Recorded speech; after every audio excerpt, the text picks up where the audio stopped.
Selamat datang di podcast Open Heart with Poltak IP Sibarani. Podcast ini adalah sarana untuk menguraikan atau memperbincangkan hal-hal yang penting, yang berguna dalam hidup kita sehari-hari, yang di dalamnya terkandung nilai-nilai yang bersifat edukatif, teologis, filosofis, dan etis. Uraian atau perbincangan akan disampaikan secara topikal atau tematis. Selamat mengikuti.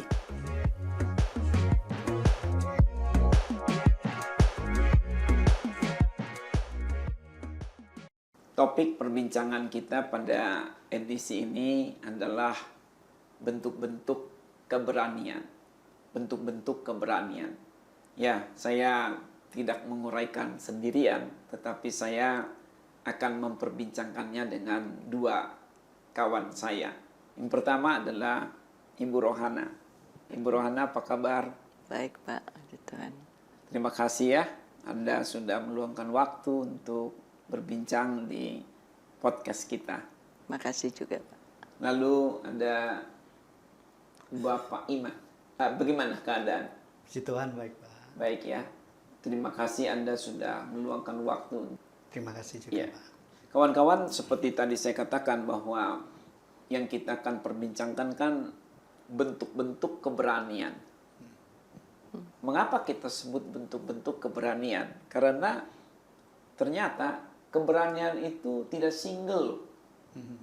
Keberanian itu ternyata majemuk. Bahkan dapat diklasifikasikan ada yang positif, ada yang negatif. Memang kalau kita selama ini kan dari waktu kita masih kecil. Berani kamu, jangan menjadi penakut gitu. Ya, betul. Kan di mana-mana di seantero bumi ini kan begitu. Kalau berani diasosiasikan itu adalah good, very good, excellent gitu. Tapi kalau takut, itu diasosiasikan adalah bad, super bad gitu. Nggak ada kebanggaannya kalau dianggap itu adalah takut, penakut. Sehingga kita memang bukan terlatih, tapi dilatih untuk selalu tampil berani-berani. Oke. Secara umum memang kita harus setuju keberanian itu sangat dibutuhkan. Tetapi ternyata tidak semua keberanian itu positif. Ada juga ternyata keberanian itu yang negatif. Ya, selama ini yang seperti tadi Bapak katakan, kita selalu anggap keberanian itu adalah positif. Iya ya. Lalu Bapak bilang ada yang negatif, itu seperti apa Pak maksudnya keberanian yang negatif? Keberanian negatif itu ini kalaupun Anda belum setuju dengan istilah keberanian negatif positif, terserah ya. Ya. Tidak apa-apa. Tetapi bagus kalau itu diminta pertanggungjawaban. Apa itu keberanian yang negatif? Keberanian negatif itu contohnya atau saya istilahkan adalah keberanian yang semu dan keberanian yang liar. Keberanian yang semu itu tidak sungguh-sungguh berani dia. Tidak apa adanya dia, tidak mandiri dia melakukan keberaniannya. Masih terlalu atau sangat situasional. Terlalu lihat ini, lihat itu. Kalau ada properti, dia berani. Nggak ada propertinya, dia nggak berani. Kalau ada penopangnya, dia berani. Kalau dia tidak ada penopangnya, dia tidak berani. Kalau ada pendukungnya, dia berani. Kalau tidak ada pendukungnya, dia tidak berani. Yang lebih mudah contohnya itu yang belakangan lah. Yang ada pendukungnya, dia berani. Kalau tidak ada pendukungnya, dia tidak berani. Rame-rame aja dia berani. Tapi sendirian dia takut. Padahal katanya niatnya untuk melakukan sesuatu yang baik gitu. Kan keberanian itu sendiri ada definisinya. Keberanian itu kan kata dasarnya kan adalah berani. Berani itu kan satu sikap atau tindakan untuk mengambil satu jalan atau keputusan atau cara-cara lain atau hal-hal lain yang dianggap sangat pokok, sangat penting, sangat mendasar dalam kehidupannya saat itu. Meskipun ada tantangan, ada harga yang harus dibayar, dan dibayang-bayangi juga oleh risiko-risiko yang akan dihadapi kelak. Tapi karena dia berani, atau ada keberanian, dia jalani juga. Dia lanjutkan juga. Dia ambil juga tindakan itu. Dia ambil juga keputusan itu. Itulah keberanian. Memang dari definisi itulah gitu ya, terlihat keberanian itu bagus ya. Ya definisinya bagus. Tetapi tidak semua keberanian itu positif, ada juga keberanian negatif. Keberanian negatif itu tadi keberanian yang semu. Keberanian yang semu itu apa? Ketika dia melakukannya itu sebenarnya bukan dari dasar dirinya, dia masih banyak ketergantungan dengan faktor-faktor di sekelilingnya. Sehingga ketika dia sendirian, sebenarnya dia takut. Jadi dengan kata lain, kalau seperti keberanian yang semu itu bisa dikatakan keberanian karena faktor eksternal ya Pak. Jadi karena kan bukan dari dirinya bisa berani gitu. Betul. Jadi dia belum dewasa keberaniannya, belum mandiri, belum apa adanya dia. Saya ambil contoh sekali lagi untuk mempermudah bayangan kita saja. Ayo, rame-rame. Wah, dia bisa paling depan. Tapi ketika orang-orang semua pada mundur, dia juga mundur. Hari. Pak, tapi Itu kan buat saya, menurut hemat saya, itu adalah keberanian yang semu. Oke. Pak, saya karena dari penjelasan ini saya juga ingin bertanya. Kan ada kalanya memang kita itu dalam mengambil keputusan membutuhkan dukungan. Benar nggak? Termasuk dukungan orang tua. Bukankah itu dia sendiri tidak berani, tetapi karena dukungan dari orang tua, misalnya contoh kecil, melakukan usaha misalnya. Karena modalnya sedikit, wah ini takutlah nanti bangkrut, udah nggak ada modal lagi misalnya. Ini contoh kecil. Tetapi karena ada orang tuanya yang mampu, nggak apa-apa nak. Kalau gagal, Papa masih ada modal. Nah ini bagaimana Pak? Ini termasuk negatif atau bukan? Itu negatif. Ini negatif juga. Itu adalah contoh lain keberanian yang semu. Keberanian yang semu. Nah orang tuanya juga, maaf ya, orang tuanya juga keliru itu. Itu bukan latihan keberanian. Kalau mau mendorong orang untuk benar-benar berani adalah apa? Kamu punya apa nak? Itu aja kamu pakai. Coba. Usaha. Try. Yourself. Tapi saya butuh bantuan mama atau papa. Iya. Ini mama bantu. Tapi nenek bantuan. Selanjutnya kamu harus berdikari. Itulah latihan Keberanian. menuju pribadi dengan keberanian yang positif. Berarti Kalau tadi itu PHP sekali, itu pemanjaan itu. Bisa-bisa dia nanti alasannya dia pakai untuk hura-hura, alasannya apa? Gagal mama. Oh nggak apa-apa, mama masih ada. Iya Pak, tapi kebanyakan orang kan takut karena begitu. Itu contoh kecil. Misalnya mungkin kalau orang-orang yang sederhana itu takut usaha, mungkin alasan itu juga Pak. Modalnya sedikit, mereka nggak punya modal lagi. Nah itu. Begini ya. Iya. Jangan kita keterlaluan juga memaksa orang untuk berani tanpa dasar yang baik. Nah itu maksud saya, betul Pak. Oke. Iya. Jadi kalau saya boleh tanggapi beginilah. Keberanian itu harus gradual, progresif. Keberanian itu mesti tertakar, terukur. Keberanian itu mesti juga namanya itu proporsional. Begitu. Iya. Berani seimbang dengan apa yang dipunya. Berarti asal berani masuk kepada berani yang negatif gitu. Maksudnya Asal saja, yang penting berani.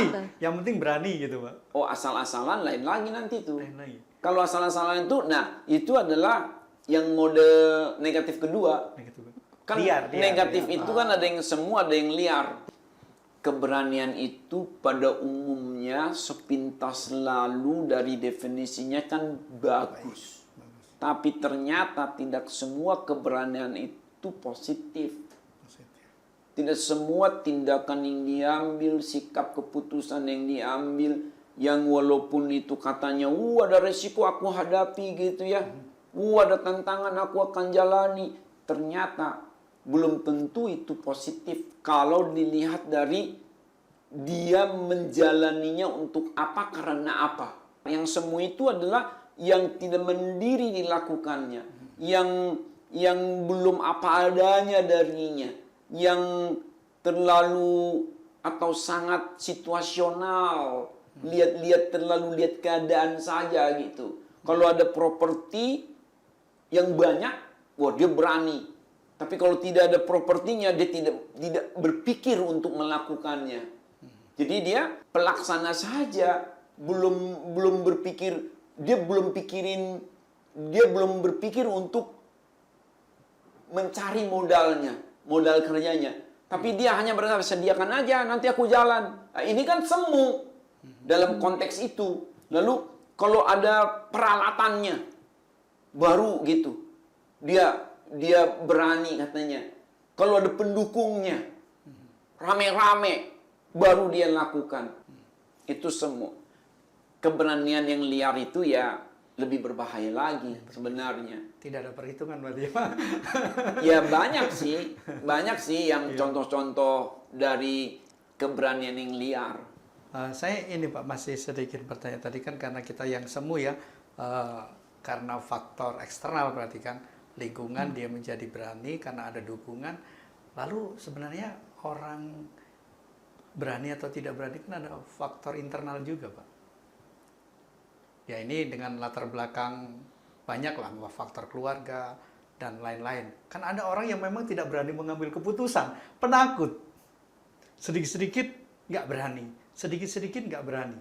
Nah ini bagaimana? Apakah dia masuk dalam kategori yang negatif karena memiliki, saya tidak tahu apakah ini karakter dia atau faktor karena dia bertumbuh dengan ditakut-takuti kan bisa. Orang tuanya galak, tidak diberikan kepercayaan, sehingga dia tumbuh tidak menjadi orang yang percaya diri. Sehingga takut gitu Pak. Boro-boro mengambil keputusan yang besar, mungkin keputusan yang kecil saja, dia takut. Gitu.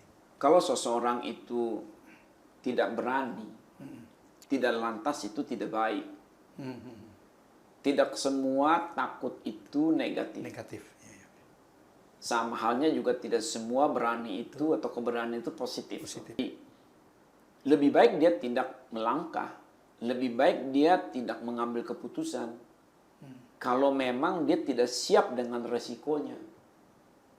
Lebih baik begitu.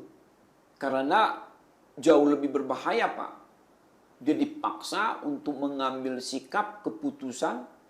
Sementara dia tidak siap atau tidak dipersiapkan menghadapi risikonya. Nah itu dia. Makanya dalam pemilihan itu kan ada yes or no. Dan or-nya itu sendiri. Kan ada ya, tidak, atau abstain.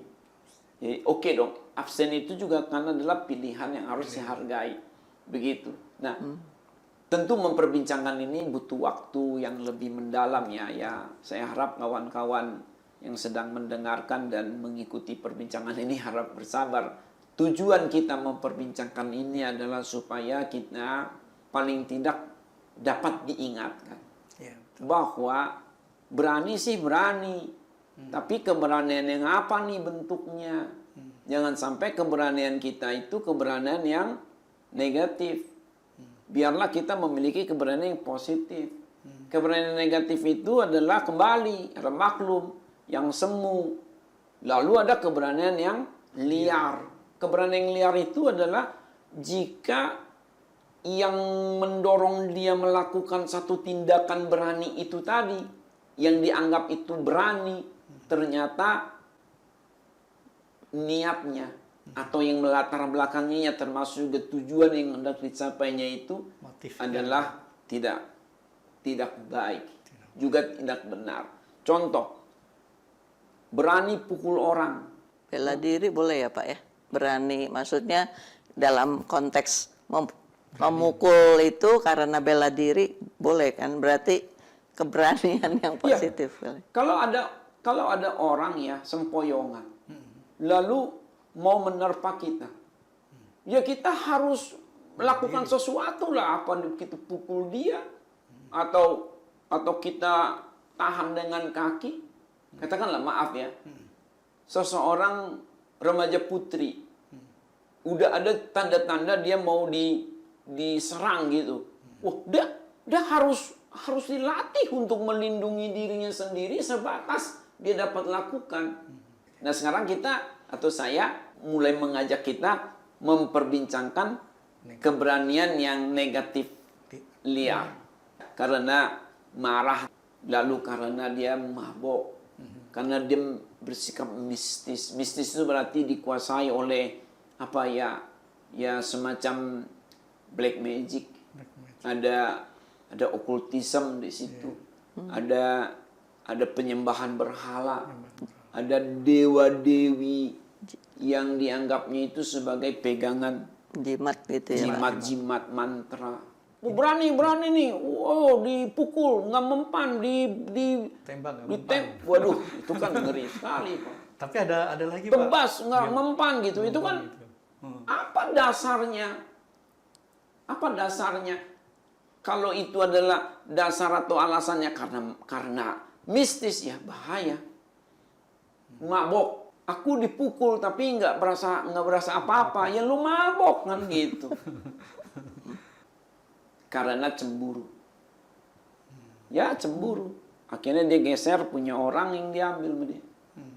Atau dia sikap milik sesamanya. Dia kelihatan berani mengambilnya. Tapi karena dasarnya cemburu. Itu kan negatif. Ada yang sampai membunuh juga itu ya Pak. Wih, ya banyak Pak. Nah sekarang berani bunuh diri itu karena apa? Karena bunuh diri juga satu keberanian Pak. Iya betul. Ya, Wih, betul. nggak mudah untuk. Nggak semua orang bisa berani itu. Iya. Dan hampir semua orang nggak berani ya Pak. Nah menurut hemat saya, Iya. keberanian bunuh diri itu adalah kumpulan dari semua faktor keberanian yang negatif terakumulasilah di dalam namanya bunuh diri. Saya tidak tahu ya berapa kali orang akhirnya bunuh diri setelah dia mencoba berulang-ulang. Ada juga kan yang nggak jadi bunuh diri karena dia takut juga akhirnya. Maaf saya bukan mengejek ya. Iya betul. Karena dia pakai apa gitu, nggak enak memang ngomong gini ya. Dia sayat ke tangannya tapi sakit juga katanya. Lalu akhirnya dia ya kurang dibimbing, kurang diarahkan, lalu terjebak kepada satu penyelesaian masalah yang dia anggap itu keberanian. Dia berani melompat dari ketinggian, dia berani untuk mengikat lehernya sendiri lalu tanpa alas di bawah, tanpa ada pegangan kakinya. Dia berani pakai senjata tajam menyayat tubuhnya atau bagian-bagian yang pokok. Dia berani benturkan dirinya ke kereta ataupun kendaraan yang sedang melintas.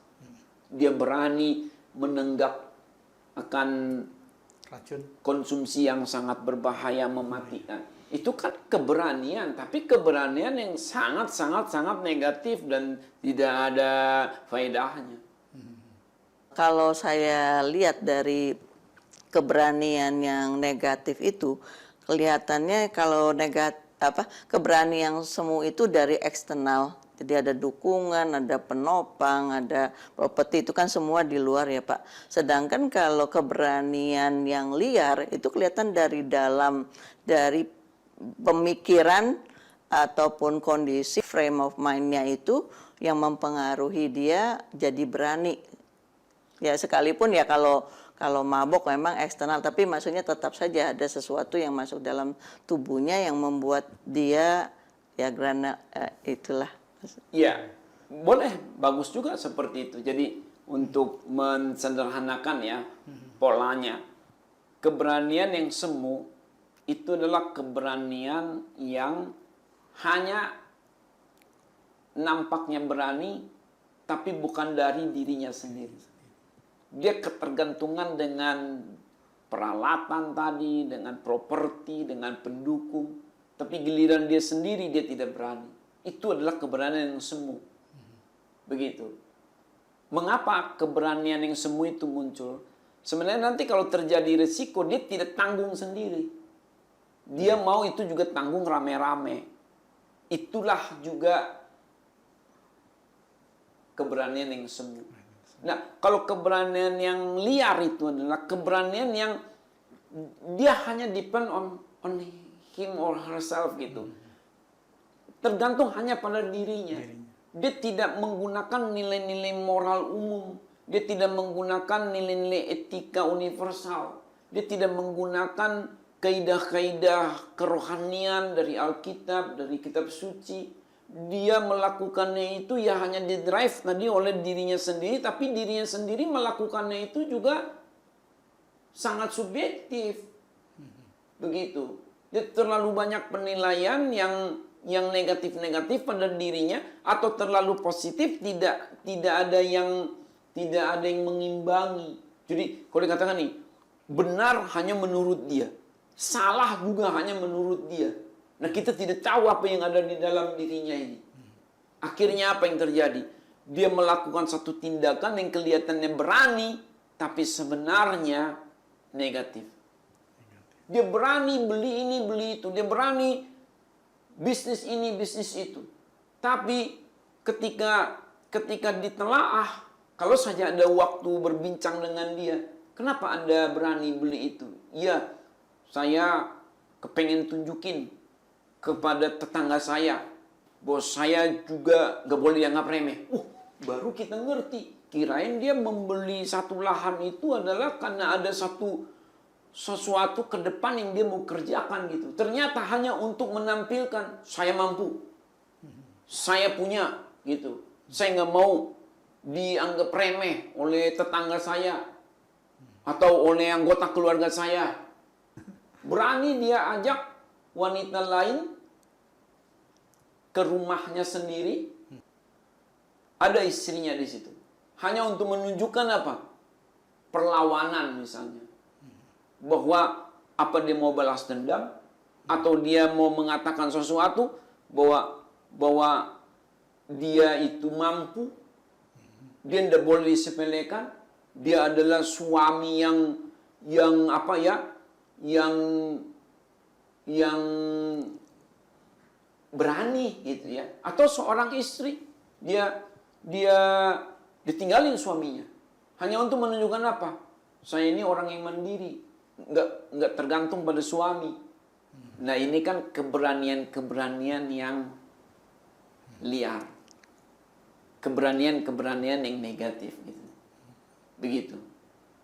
Coba saya mau tanya, kalau Bapak lihat ada seorang siswa atau mahasiswa nyontek, itu berani enggak? Berani. Keberanian enggak untuk nyontek? Keberanian. Nah, itu semua atau liar? Sepertinya liar ya, karena nggak ada dukungan. Saya pikir dosennya Sendiri tidak gitu mungkin mendukung. Ya. Kalau mencuri itu butuh keberanian enggak, Bu? Sorry. Mencuri itu satu tindakan berani atau tidak berani? Mencuri berani, Pak. Berani ya? Berani. Itu dia risikonya udah dipikirin ya? Iya. Tapi itu semua atau... Ya tergantung, Pak. Kan ada yang mencuri rame-rame juga. Oh, iya, iya.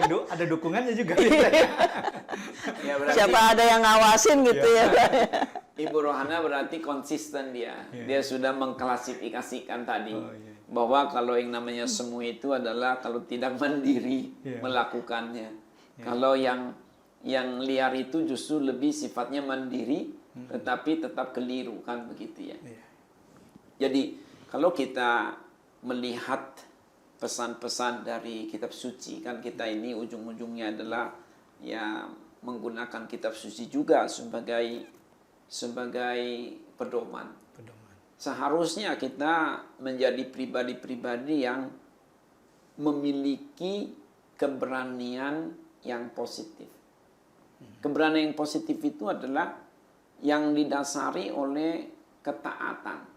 Ketaatan pada perintah Tuhan. Walaupun kita seringkali dari dasar kita sendiri itu, aduh, saya kok nggak berani ya. Tapi karena ada perintah Tuhan yang mengatakannya, kita taat. Jadi keberanian yang positif yang pertama itu adalah jika kita melakukan sesuatu yang kata kita berani atau menuntut sikap berani itu didasarkan pada ketaatan. Didasari ketaatan akan perintah Tuhan. Ya, saya sebagai pesaksi atau penginjil. Kalau saya bersaksi atau menginjil, tidak berani saya sebenarnya. Risikonya, waktunya, tantangannya. Tetapi ketika saya dasarkan tindakan saya untuk bersaksi atau menginjil itu pada perintah Tuhan yang secara pribadi saya yakin berbicara kepada saya, mendorong saya, memperlengkapi saya. Saya juga punya pengalaman-pengalaman yang mendukung kesaksian itu. Saya punya pengalaman-pengalaman, pengetahuan-pengetahuan yang mendukung penginjilan itu. Saya sudah diperlengkapi sedemikian rupa lewat pembelajaran tadi, pengalaman, kadang juga ada mimpi, ada penglihatan surgawi, ada karunia-karunia roh yang memperlengkapi saya. Tinggallah sekarang saya taati tidak perintah itu. Kalau itu sebagai pesaksi atau penginjil. Atau untuk bersaksi atau menginjil. Nah, untuk mengampuni. Mengampuni itu juga tidak mudah. Butuh keberanian. Contoh, ada juga begini ya. Kalau saya ampuni dia, dia makin berani nggak sama saya nanti? Makin saya ditekan nggak sama dia? Kan ada istilah kalau saya waktu kecil suka tuman nih orang nih, kebangetan gitu. Udahlah, pukul aja, lawan aja, kebiasaan. Tuman kan gitu. Ya. Nah, kadang kalau kita mau mengampuni seseorang itu kita berpikir, ini orang makin kurang ajar gak nanti sama saya? Jadi butuh keberanian juga untuk mengampuni. Kan begitu. Nah, tetapi ketika kita dasarkan pada ketaatan perintah Tuhan yang kita turuti, itulah menjadi keberanian yang positif. Keberanian yang baik sekaligus benar. Itu yang pertama. Termasuk berani menikah karena Tuhan suruh gitu. Tidak baik manusia seorang diri, apalagi sudah ada jodoh gitu. Kenapa takut gitu? Itu kan berarti karena kepada ketaatan pada perintah Tuhan. Berani punya keturunan. Karena juga dikatakan beranak cucu dan bertambahlah jumlahnya dalam konteks setelah menikah. Nah, tetapi kalau kita hanya mengacu kepada nanti kalau saya menikah repot, nanti ini harus jagain ini, mesti begini, banyak aturan. Kalau saya menikah punya anak, repot punya anak. Ada usahlah. Karena apa? Ketika dia atau mereka itu tidak menghubungkan keberanian memilih tindakan tadi, keputusan itu dengan perintah Tuhan. Ya, maksudnya jadi kalau kita sudah pasti itu merupakan suatu kehendak Tuhan, terlebih lagi sudah begitu jelasnya dalam firman Tuhan, maka dengan kata lain kita harus berani melangkah. Kalau dalam konteks ini ya tentunya dengan iman ya Pak ya. Maksudnya ada sesuatu, katakanlah ya kalau yang tadi kan Pak Potak berikan ilustrasi misalnya dalam hal menikah. Kadang-kadang kan ya udah bilang ketika pacaran dengan ketika sudah menikah kan beda. Wah ntar gimana nih? Atau aduh saya tidak begitu paham bagaimana untuk mendidik anak.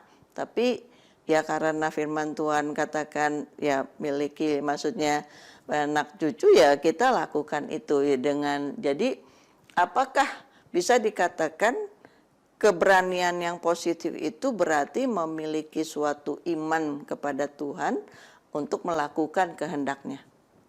Setuju saya. bahwa kalau saya melakukannya itu, siapa yang saya harapkan mendukung saya?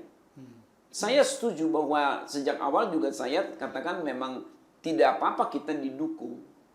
Tetapi dukungan yang kita harapkan itu adalah jangan dari pihak lain yang tidak tentu.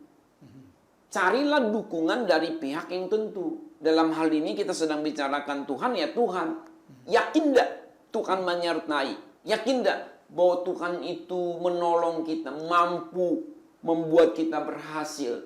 Makanya kan di sini kalau kita melangkah melibatkan Tuhan, jika Tuhan kehendaki, jika Tuhan berkenan, kami akan berbuat ini dan itu. Saya teringat dengan gaya pelayanan Rasul Paulus dan timnya. Mula-mula ingat itu dalam Kisah Para Rasul pasal 13 ayat 1 sampai 4. Bagaimana Saulus sebelum jadi Paulus, Saulus dan Barnabas, mereka berdoa, didoakan juga oleh jemaat di Antioquia. Berdoa, bahkan berpuasa. Sampai mereka mendengar suara roh. Mereka harus pergi menginjil. Pergi.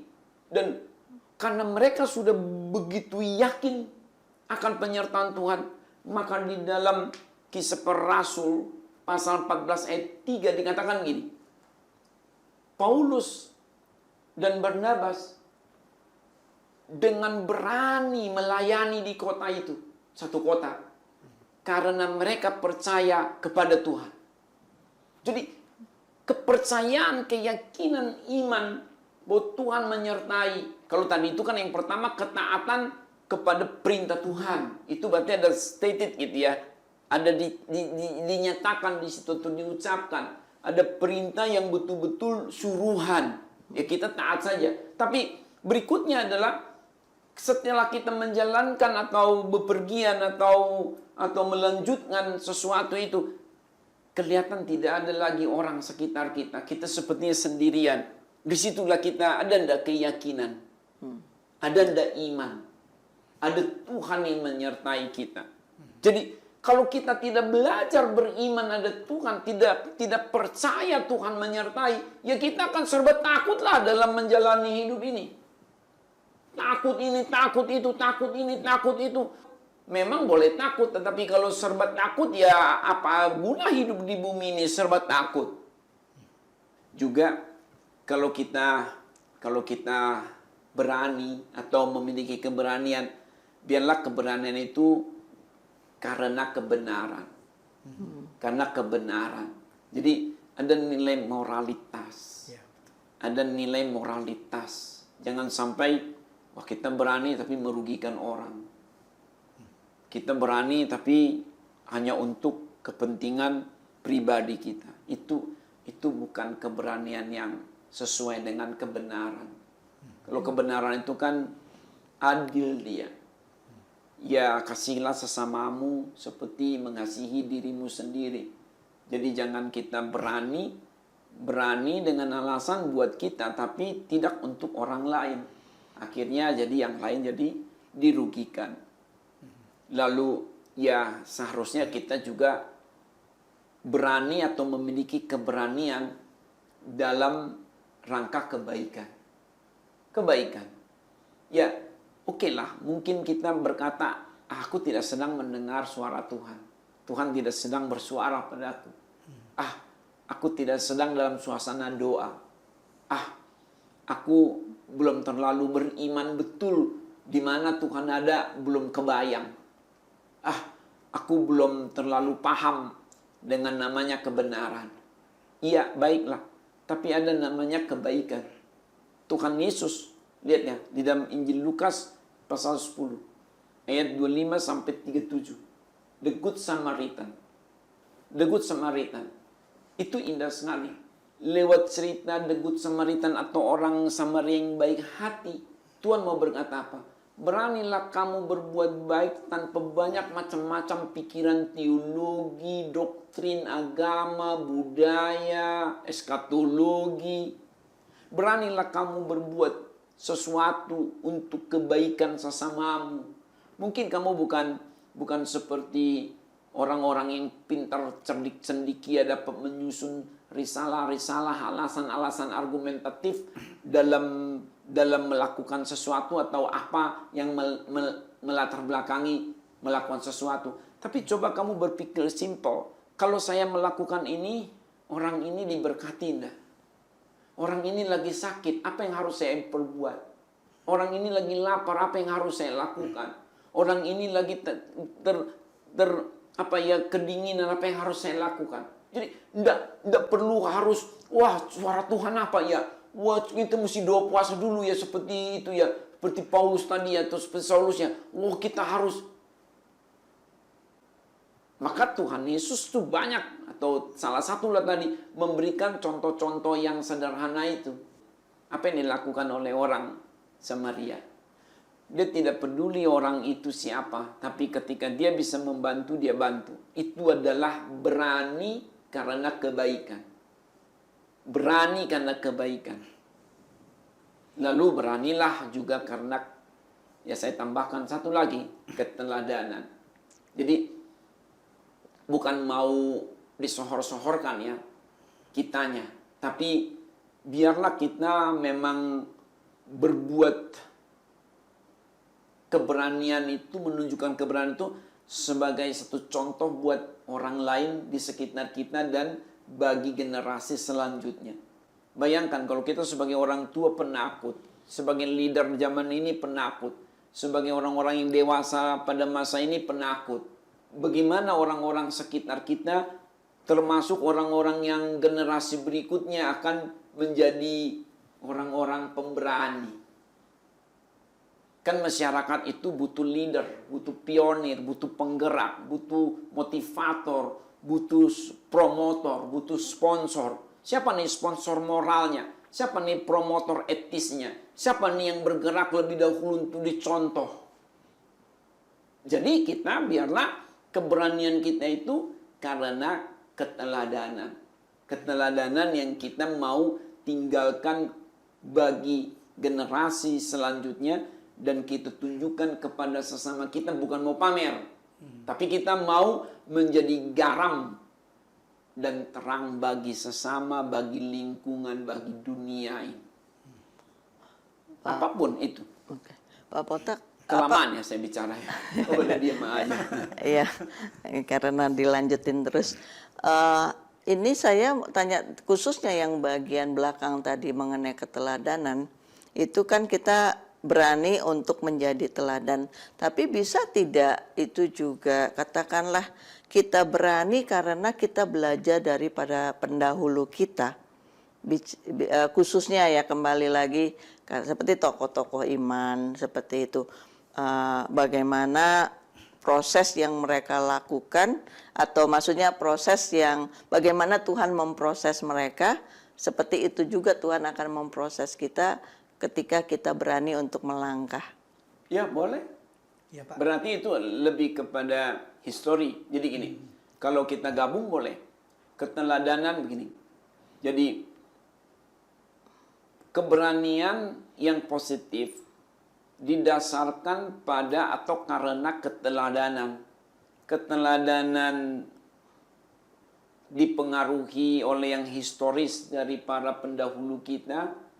Orang tua kita ngajari kita, kita lanjutkan. Para pendeta kita didik kita, kita lakukan.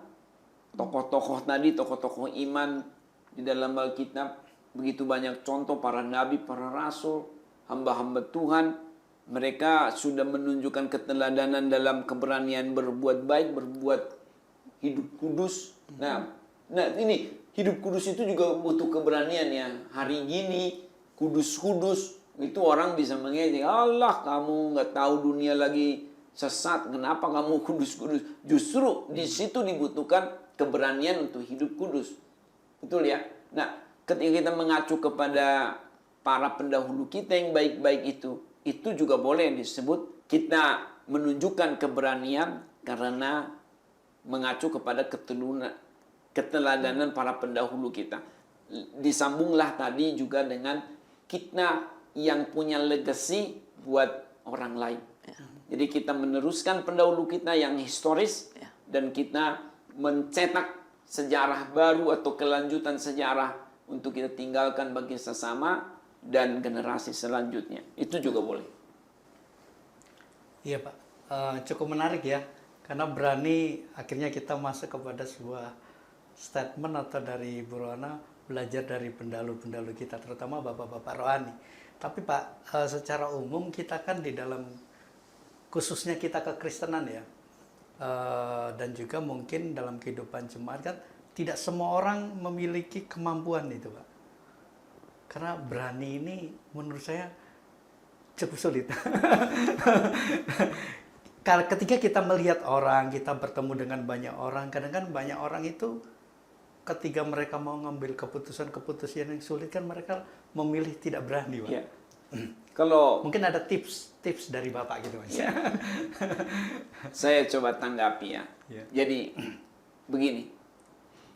Saya melihat ini memang satu bentuk pelatihan atau pembinaan. Pendampingan. Walaupun mungkin ada orang berani dengan sendirinya kemudian.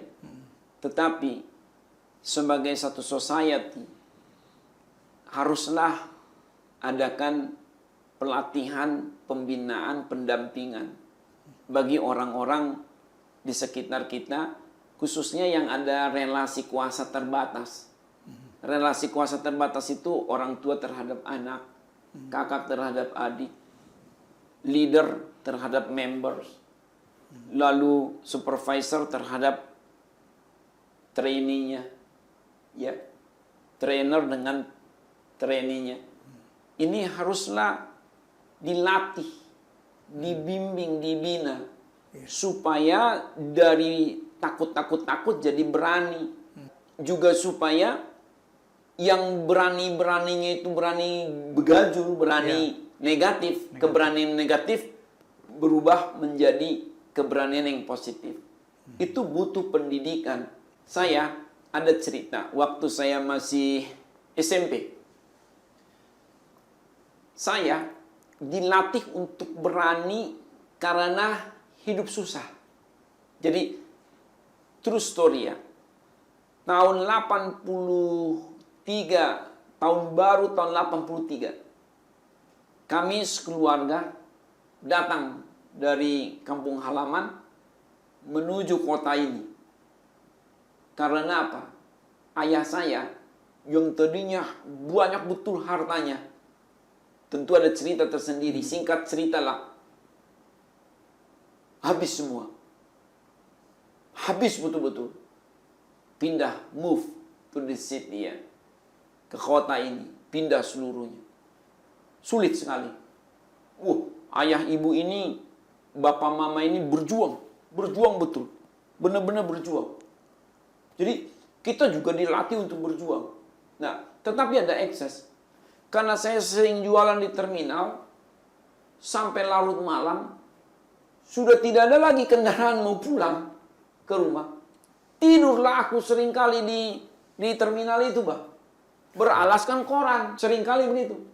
Nah, kalau sudah di terminal ini kan, malam-malam keluarlah di sini bajingan-bajingan itu ya, yang nggak benar-benar gitu. Maaf kalau saya katakan bajingan, maksudnya disitulah orang mabuk keluar, orang berantem, orang nggak keru-keruan gitu. Keluarlah malam-malam. Terminal zaman saya loh, zaman saya masih kecil, bukan terminal zaman sekarang. Terminal zaman sekarang kan sudah rapi, aman gitu kan. Kalau dulu zaman saya, alamak, gitu. Sikat sana, sikat sini, gitu ya. Jadi keluarlah di situ.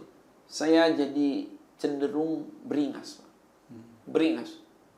Saya pagi-pagi sampai siang sekolah, siang sampai sore, kadang malam itu di terminal saya, anak terminal saya. Jadi saya sadar gak sadar, Pak. Saya suka pakai kebiasaan saya yang suka ribut di terminal ini. Walaupun saya geleng ya. Kan aku geleng ini kan. Kecil gitu. Saya kan dipanggil, geleng gitu ya. Kecil kau, sini gitu. Yuk. Jadi kalau di sekolah, Pak. Uang jajan sedikit. Baju lusuh. Kan saya minta aktualisasi diri supaya dihargai toh. selain saya memang juga dikaruniai, saya jadi ngomong sombong. Beginilah, nilai saya nggak kalah gitu. Nilai saya nggak kalah. Tapi kulihat orang belum terlalu menghargai aku. Kutambahlah dengan galaknya aku. Kalau ada orang mengerdikan aku, kupukul langsung dia, Pak. Gitu. Kalau jauh, ku ambil ini kursi, Pak, ku lempar. Saya ini paling sering, Pak, urusan bolak-balik kantor BP, guru BP. Guru BP udah angkat tangan. Masuklah ke guru agama. Guru agama, doain tumpang tangan, tumpang apa semua. Ini kisah nyata. Nggak mempan juga. Lalu, wakil kepala sekolah bidang kesiswaan gitu. Nggak mempan juga. Kepala sekolahnya turun. Kalau yang satpam sekolah itu mereka udah angkat tangan itu. Tapi saya heran ya. Ini saya tambah cerita dulu sedikit ya, mumpung ingat. Saya heran ya. Kok saya tuh nggak dikeluarin loh dari sekolah itu. Setelah saya masuk seminari, lulus SMA, kurenung-renung. Kenapa aku begitu bandel dulu? Tapi kok nggak dikeluarin. Kalau lihat rekornya itu, ya nakal kan? Nah, muncul kesombongan ini. Dia bilang begini, ya terang aja kamu nggak dikeluarin, kamu kan di kelas juara, jadi dimaklumin gitu.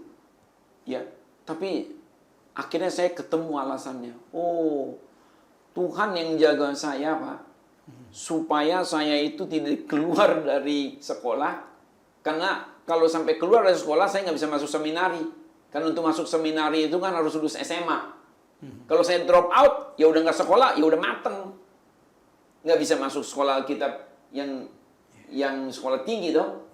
Nah gitu, saya lihat Tuhan turut bekerja itu. Saya jadi ceritanya kemana-mana nih.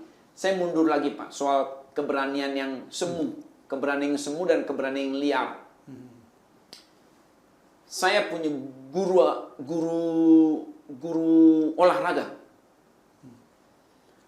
Tuhan pakai dia, istilah saya sekarang. Saya sok gitu ya. Sok mau ngatur-ngatur. Lalu di mana namanya Poltak maju ke depan. Di depan teman-teman. Poltak maju. Saya petantang-petenteng. Dia punya tangan nih, Pak. Saya ditampar bolak-balik, Pak. Pak. Kamu mau jagoan di sini? Hah? Jangan mentang-mentang kamu. Kamu tahu enggak? Sekolah itu ada aturan.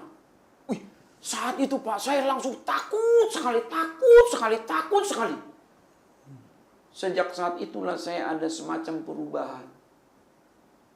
Lalu dia belakangan tidak selalu keras dengan saya. Dia bimbing saya. Kamu tidak boleh jadi anak liar. Itu keberanian yang tidak baik. Saya suka bangga selalu dengan marga saya. Si Barani gitu.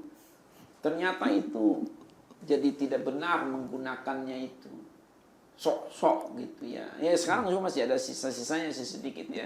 Tapi udah banyak hilang lah gitu ya. Puji diri sendiri nih. Jadi itu satu proses. Maksud saya begini.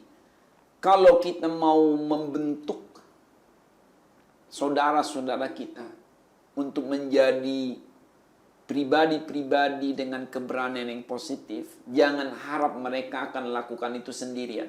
Mereka butuh bimbingan, mereka butuh pendampingan, mereka butuh pembinaan, mereka butuh pengajaran. Mereka butuh juga pengayoman, mereka butuh juga namanya reward, bukan hanya punishment. Butuh juga namanya penghargaannya, butuh hadiah-hadiah, butuh juga pengakuan-pengakuan. Kan begitu. Jangan serba didera lah anak-anak nakal itu.